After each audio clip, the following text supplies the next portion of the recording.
Hi guys, good morning. Nag-start lahat yung online votings ng OFWs.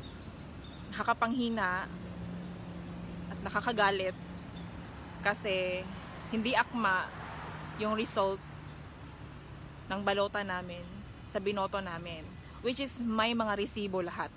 Yung binoto namin, tapos yung nakalagay sa result of my ballot of your ballot.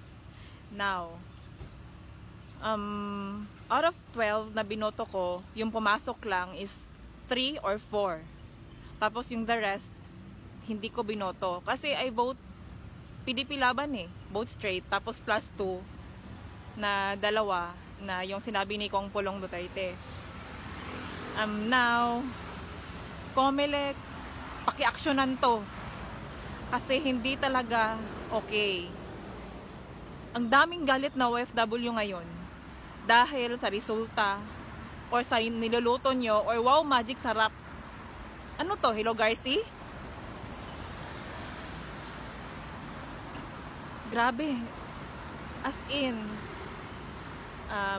aksyonan nyo yan COMELEC kasi galit na galit yung ibang OFWs na bumoto. 54,000 pa lang daw yung naka-enroll dun Tapos yung iba nawawala ng gana. It's because, yan, may nakaluto na agad diba? Sayang yung boto. Kaya lahat ng OFWs, bumoto kayo, screenshot nyo, screen record nyo, para may laban tayo. Kahit ireklamo man natin yan, yung pinuno ng COMELEC, kaalyado ni Bangag.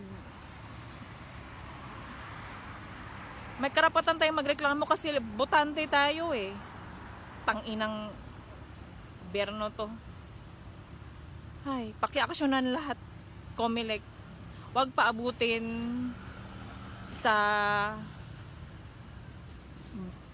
basta ang hirap magsalita. Ay, bye.